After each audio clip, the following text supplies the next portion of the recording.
E esse salmo vai mostrar que é exatamente Davi, que ele não estava bem com Deus. Olha o que diz o salmo, versículo 1, salmo 32. Bem-aventurado, ou bem feliz, né? Abençoado, aquele cuja iniquidade é perdoada, cujo pecado é coberto. Bem-aventurado o homem a quem o Senhor não atribui iniquidade, em cujo espírito não há dolo. Enquanto calei os meus pecados, envelheceram os meus ossos, pelos meus constantes gemidos todo dia. Isso ocorreu porque ele calou os seus pecados. O que é calar? Ele não admitia os seus erros, ele escondia, justificava os seus erros, porque ele tinha feito um pecado muito grave, que todo mundo sabe, está lá no livro de 1 Samuel, capítulo 11. Deixa eu ver se eu conferi aqui para não errar, né? Se é 1 Samuel ou é 2 Samuel. É 2 Samuel, tá? Capítulo de número 11. Só para não... Isso mesmo, é 2 Samuel, capítulo 11, do versículo 1 ao 5. Ele cometeu duplo pecado, adultério e homicídio, né? E aí ele, na cabeça dele, não tinha feito nada errado, porque ele era o rei, podia ter tantas mulheres que quisesse, até mulher casada. Mas ele estava quebrando a lei de Deus e foi feio isso daí. O resultado foi que durante esse período ele calou os seus pecados. Aí o texto diz, o Salmo 32 mostra qual era a reação de uma pessoa que se relacionou com Deus, conhecia Deus, mas agora estava afastado dele por causa do pecado. Aí ele diz assim, porque a tua mão, versículo 4, pesava dia e noite sobre mim, e o meu vigor se tornou em sequidão de estio. Então, olha o que acontece quando uma pessoa não tem os seus pecados perdoados. Ela não gosta muito de falar sobre Deus, porque quando fala de Deus, está lembrando que ele pode pesar a mão ou exercer um juízo, né, sobre você, porque está um relacionamento ruim. Mas o que acontece quando você confessa? Ele diz assim, confessei-te o meu pecado e a minha iniquidade não mais ocultei. Disse, confessarei ao Senhor as minhas transgressões, e tu perdoaste a iniquidade do meu pecado. É verdade, porque a Bíblia diz que aquele que confessa e deixa, alcança a misericórdia, mas aquele que encobre a sua transgressão nunca vai prosperar. Provérbios 28, 13. Mas voltamos aqui para o nosso assunto, porque nós estamos pensando assim, como nós vamos ter um bom relacionamento com Deus. Aí, quando você pauta as suas atividades normais do dia a dia, como se fosse para Deus. Ou seja, quando você pauta a realização dos seus deveres cotidianos, como se fosse feito para Deus. Segundo, quando você não tem pecados escondidos, né? Ou quando você está com a vida limpa diante de Deus. Sabe uma oração que você pode fazer nesse sentido? Para você ter a sua consciência sempre limpa? Salmo 139, verso 23. Davi diz assim, sonda-me, ó Deus, e vê se há em mim algum caminho mau, e guia-me pelo caminho eterno. Então Deus pode passar o raio-x dele através do seu Espírito e revelar a você aquilo que precisa ser confessado e deixado. Aí nós vamos agora para a página 42, estamos na lição número 7 dessa revista.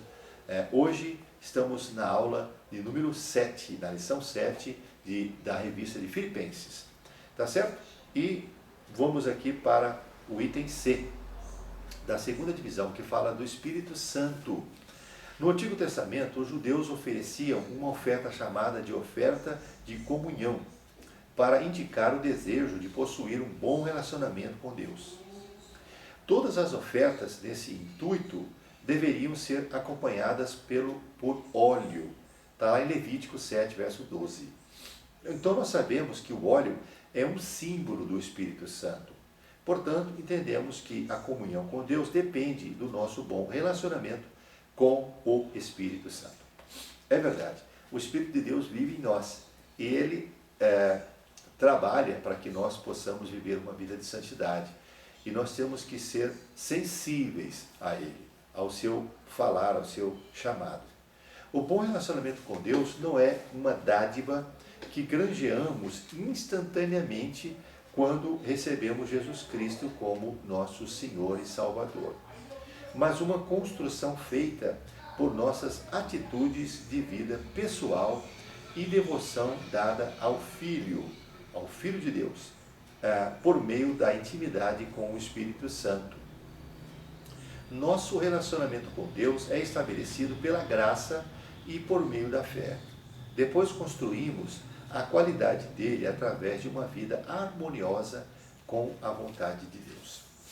Bom, em resumo, Paulo diz em Efésios 5,18: enchei-vos do Espírito e não de vinho. Quando ele fala de encher-se do Espírito, ele usa uma palavra no grego, plerouste, que quer dizer permita ser controlado pelo Espírito. Porque essa palavra, no original, está conjugada no imperativo presente passivo. No original, plerouste, você pode procurar lá no grego, que é traduzida por enchei-vos, quer dizer permita ser controlado pelo Espírito Santo. Por isso que está no tempo passivo, porque você precisa permitir o controle do Espírito. O Espírito é manso, o Espírito é humilde.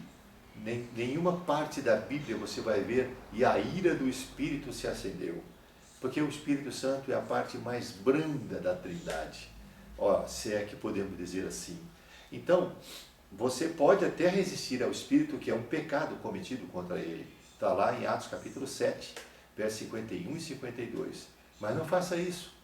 Você deve permitir o controle do Espírito. Então, ser cheio do Espírito, gente, não é ficar falando línguas estranhas, profetizando para lá e para cá. Não é. Isso é interessante, mas não é isso. Ser cheio do Espírito é ser controlado, dominado por ele. Tá certo? Ser cheio do Espírito é amar mais, é perdoar mais, é suportar mais, tá? É ter mais paciência. Ser cheio do Espírito é ser mais alegre, ser mais bem-humorado, é ser mais manso. O que é mansidão? Capacidade de controlar a ira. Então, isso é ser cheio do Espírito. Vamos lá. Então, nós estamos pensando que um bom relacionamento com Deus passa pelo controle do Espírito Santo. E agora chegamos no terceiro ponto da nossa lição, de número 7, que diz: bom relacionamento com as pessoas. E o bom relacionamento com as pessoas vai passar por tudo isso que nós já falamos, por um bom relacionamento com Deus. Ninguém consegue relacionar-se bem com todas as pessoas, pois relacionamento significa a ligação afetiva, profissional ou espiritual entre pessoas que se unem com os mesmos objetivos e interesses. E nem todas as pessoas possuem os mesmos objetivos na vida.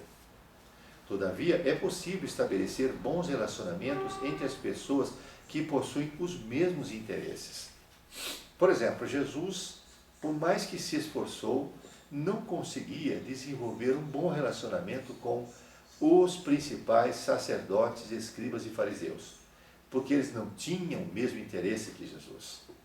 Mas as pessoas que tinham interesse, como Nicodemos, que era também sacerdote, mas ele queria buscar o reino de Deus, e várias outras pessoas, esses sim tinham como ter um bom relacionamento com Jesus. Então, bom relacionamento com as pessoas. Nós vivemos em sociedade, e para que tenhamos o tipo certo de relacionamento com todos que fazem parte da nossa sociedade, é preciso exercermos nossa cidadania terrena com os valores da cidadania celestial que nós possuímos. Quando adotamos os valores do reino de Deus, estamos estabelecendo ponte para o bom relacionamento com as pessoas que estão de fora do reino de Deus, mas não são inimigas do reino de Deus. A gente consegue, se relacionar também com pessoas que pautam o seu relacionamento ou as suas atividades em cima de valores mínimos, aqueles valores aceitáveis, dentro da sociedade. O respeito, a solidariedade, a verdade, o direito dos outros, certo? Tudo isso daí são valores mínimos. Bom, bons relacionamentos com pessoas, às vezes a gente consegue, não com todos, mas com alguns. Vamos ver aqui, ó. São as pessoas que possuem os mesmos interesses e objetivos na vida que se aproximam e estabelecem relacionamentos mais íntimos.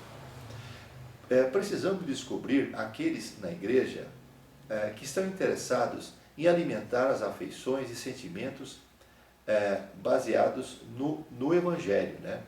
E destes nós nos avizinharmos. Bom relacionamento com proximidade é algo para termos com alguns e depende da postura de caráter que as pessoas possuem. Claro, você não tem como ter comunhão com todos. Comunhão significa ter tudo em comum, mas você pode ter união com todo mundo, estar aberto à união ou à unidade com todos. Mas comunhão mesmo não vai ser possível com todos, porque comunhão seria você ter tudo em comum. E nem sempre é possível, né? Porque não é todo mundo que é bem resolvido em todas as questões. E às vezes, então, a gente tem como manter esse bom relacionamento com todos, baseado naqueles valores que eu disse. Depois, com alguns você aprofunda a comunhão e com alguns, infelizmente, você tem que manter uma certa distância. O bom relacionamento com pessoas perigosas é aquele que é mantido à distância, tendo cuidado para não sofrer influência. É preciso manter distância de bandidos, traficantes de drogas, pessoas imorais, irmãos fofoqueiros e daqueles que promovem contendas. Então, o relacionamento com essas pessoas vai ser à distância. Quando muito, só um cumprimento, um bom dia, a paz, e não dá porque a pessoa... isso é o que a Bíblia diz, tá? Eu quero ler para você sobre isso, aqui em 1 Coríntios, capítulo 5. Olha só o que o apóstolo recomenda. Quando você identifica alguém que se diz cristão, mas essa pessoa tem um comportamento mundano, olha o que a Escritura diz para a gente fazer com essas pessoas. 1 Coríntios, capítulo 5 e versículo 9 em diante. Paulo diz assim: já em carta vos escrevi que não vos associeis com os impuros. Refiro-me com isto não propriamente com os impuros do mundo, ou os avarentos, ou roubadores, ou idólatras, pois nesse caso terias de sair do mundo. Mas agora vos escrevo que não vos associeis com alguém que, dizendo-se irmão, então o cara está dizendo que é irmão, mas ele é impuro. Essa impureza você vê nas conversas dele, sabe, nos filmes, nas coisas que ele assiste, a impureza nas piadas. Então você percebe a impureza. Ou avarento, uma pessoa que não acredita no dízimo, não pratica o dízimo, não é liberal, não é liberal no sentido assim de praticar a liberalidade financeira, não é generoso, melhor dizendo, né? Ou é idólatra, ele é uma pessoa egocêntrica, certo? Ou maldizente, quer dizer fofoqueiro, vive falando mal dos outros. Ou beberrão, ele gosta de tomar uma, e você percebe isso pelo bafo dele, sabe? Ou roubador, porque essas pessoas às vezes têm esse hábito, né, de tirar as coisas e achar que isso, não, todo mundo faz, ele é rico. Então, com esse tal, nem ainda comais. Olha o que Paulo está dizendo, nem ainda comais. Então, meus irmãos, a Escritura fala desses falsos crentes, para a gente ter um relacionamento deles à distância. Bem, vamos para a parte final então, que diz assim, ó: não somos ermitões, né?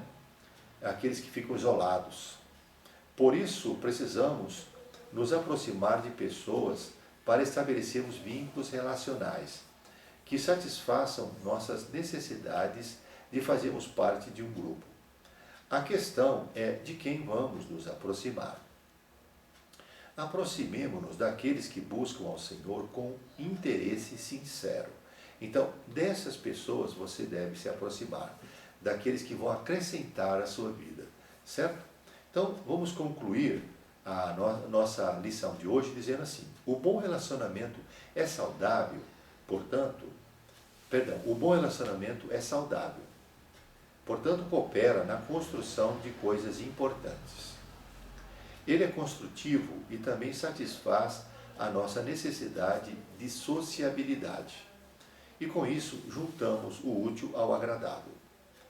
Tomemos cuidado com aqueles relacionamentos que estão destruindo coisas importantes para a nossa vida.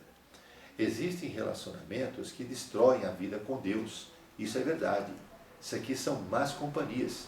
Pessoas com quem você, às vezes jovens, às vezes adolescentes, começam a se relacionar na escola ou num grupo de WhatsApp ou Facebook, mas esses relacionamentos, ao invés de aproximar você de Deus, vai te afastando por causa de alguns hábitos que você passa a adquirir.